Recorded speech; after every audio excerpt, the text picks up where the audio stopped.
España, vamos, vamos. Son militares españoles que ayudan a afganos como esta adolescente a acceder al aeropuerto de Kabul para que puedan salir del país. Imágenes que reflejan una vez más la complicadísima situación que se vive desde hace más de una semana en la capital afgana, donde miles quieren escapar del régimen talibán. Buenas tardes. Los militares españoles testigos directos de lo que pasa en Kabul, mientras esta tarde los talibán han dejado claro que se oponen a que las tropas occidentales se queden más allá del 31 de agosto. Lo ha anunciado uno de sus líderes, Zabihullah Mujahid, que asegura que la carretera que lleva al aeropuerto de Kabul ha sido cerrada y solo permite la entrada a ciudadanos extranjeros. Añade que las mujeres funcionarias podrán volver al trabajo cuando la seguridad esté garantizada. Las caravanas militares internacionales intensifican las evacuaciones antes de que expire el plazo del 31 de agosto. El presidente de Estados Unidos anunciará en las próximas horas si amplía la fecha y de eso hablarán en unos minutos los países del G7 en una cumbre extraordinaria. El gobierno lo reconoce, no podrá sacar del país a todos los afganos que ayudaron a España. Los talibanes cada vez se están poniendo más agresivos, los controles cada vez son más duros y el principal problema es, primero, llegar a Kabul. Ya la gente que no ha llegado a Kabul yo lo veo muy difícil porque todo el país se está tomando. El compromiso del Ejecutivo es, explican, quedarse hasta el último minuto. Hoy el líder de la oposición ha visitado las zonas afectadas por el fuego de Ávila. Allí Casado, después de días criticando la ausencia de Sánchez en esta crisis, ha rebajado el tono y ha celebrado que España retome, dice, la interlocución con Estados Unidos. El gobierno agradece sus palabras. Es verdad que Sánchez tardó una semana en reaccionar, pero nosotros dijimos que en esto no iba a haber una confrontación partidista, porque en cuestiones de Estado queremos estar al lado de nuestras Fuerzas Armadas y queremos estar al lado del gobierno. En nombre del gobierno tenemos que celebrar que el señor Casado haya recuperado el sentido de Estado. Lo ha recuperado poniendo en valor la actuación de nuestro gobierno y, por tanto, de nuestro país. De momento, el gobierno no contempla que el presidente vaya al Congreso a dar explicaciones, como le exige la oposición. Vox reclama hoy un control severo sobre los afganos que pidan asilo para garantizar, dicen, la seguridad de los españoles. Y los que sí lograron salir empiezan ahora a intentar rehacer su vida. 9 comunidades autónomas han recibido ya a algunos de los refugiados afganos que llegaron a Torrejón. En total, 230 personas han sido trasladadas a centros del sistema estatal de acogida. Se llama Ali y durante 8 años trabajó como traductor para las fuerzas españolas en Herat, donde vivía hasta hace unos días. La embajada española le contactó por eso, para sacarle de Afganistán junto a su familia. Con estas fotos nos muestra lo difícil que fue acceder al aeropuerto de Kabul, donde pasaron 24 horas angustiosas. Fue lo más terrible y más mal de mi vida. Y al final nada que he podido pasar y poco a poco voy a olvidar aquel día. Durante la huida, nos cuenta, llegó a temer por la vida de su hijo.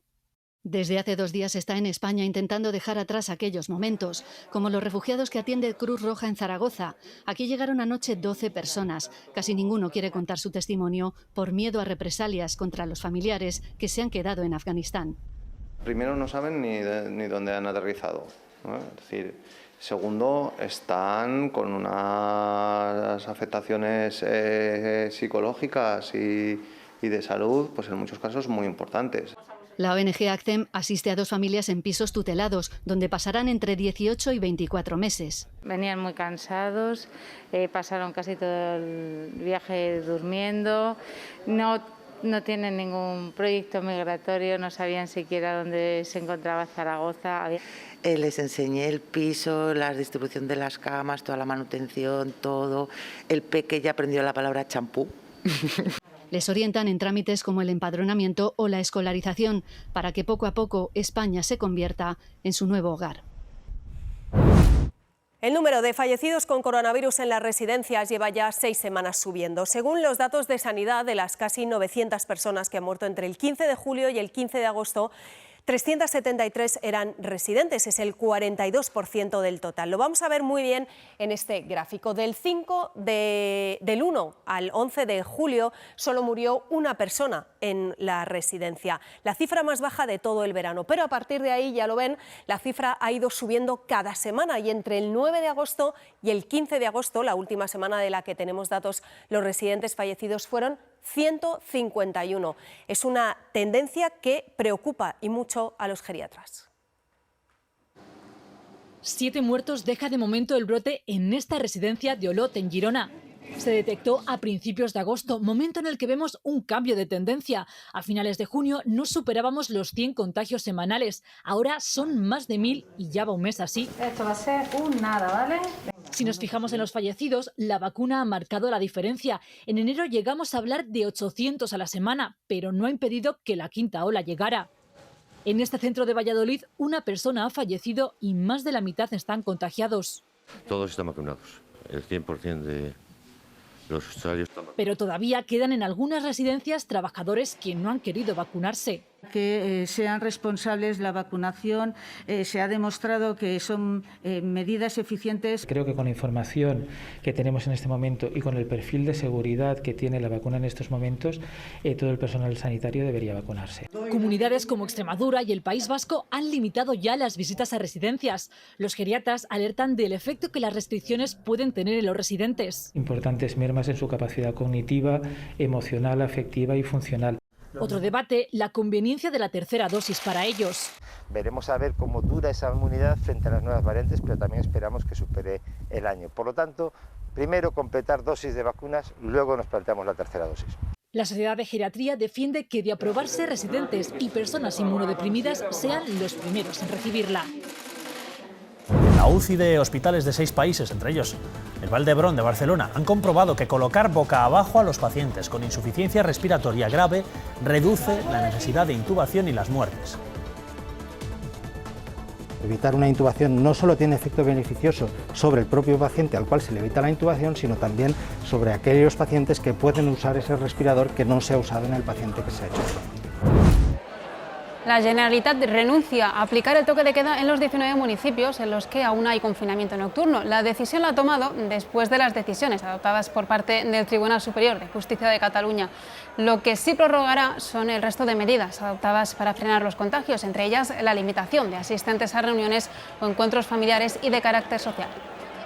Las pensiones volverán a actualizarse cada año en función del IPC. Como los precios están subiendo, en 2022 esta revalorización podría suponer un gasto adicional de más de 3.000 millones de euros si la inflación ronda el 2,5% como calcula Funcas. Junto con la paguilla compensatoria que reciben los jubilados en febrero, el coste extra ascendería a unos 5.000 millones. En el caso de que el IPC fuera negativo, la pensión no bajaría.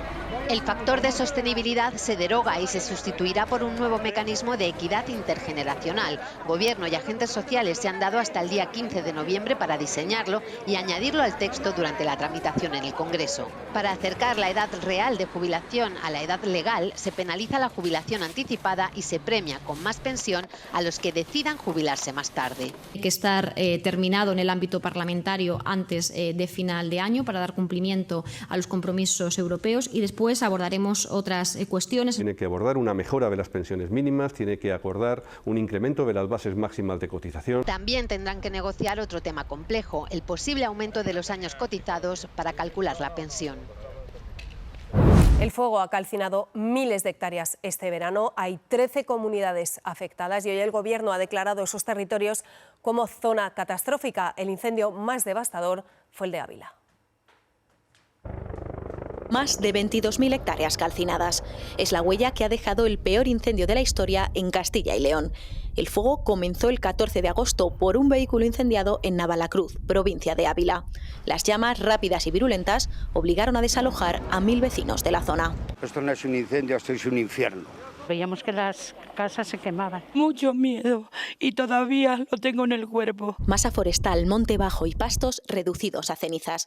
Para alimentarse, el ganado depende ahora de la solidaridad de ganaderos y agricultores de todo el país, que desde el primer día están enviando paja y piensos. Bastante desgracia tienen ya, pues intentar ayudarles para que puedan seguir adelante. Navalacruz es un claro ejemplo. El cambio climático está transformando los incendios forestales. Estamos cambiando de más incendios a tener un número menor, pero también con incendios, como ha sucedido este año, pues con dimensiones mucho mayores. 1000 efectivos y 23 medios aéreos han trabajado en la extinción de las llamas y continúan haciéndolo, refrescando y vigilando un fuego ya controlado con un perímetro que se ha extendido 130 kilómetros.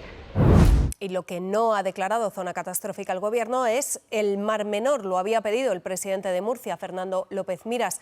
El Gobierno central asegura que la situación de esa zona no es fruto de un fin de semana, sino de la inacción del Gobierno regional durante años. López Miras acaba de contestar hace unos minutos en las redes sociales, acusa al Gobierno de utilizar mentiras, excusas, dice, y confrontación política.